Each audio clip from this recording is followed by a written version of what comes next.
Please like and subscribe to our channel. Leave your questions and feedback in the comments section.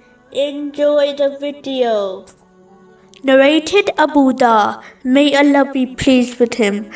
Allah's Messenger, peace and blessings be upon him, said, "Do not look down on a good deed, even if it is just meeting your Muslim brother with a smiling face."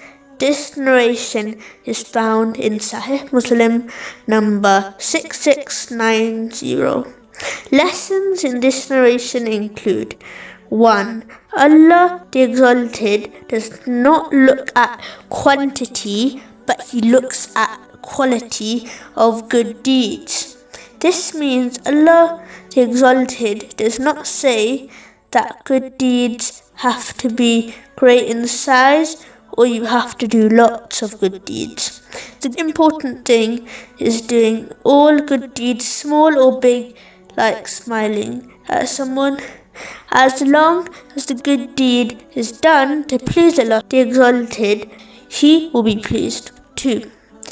It is the tradition of the Holy Prophet, peace and blessings be upon him, to be in a good mood. Try to be happy and show happiness to others. Don't be moody.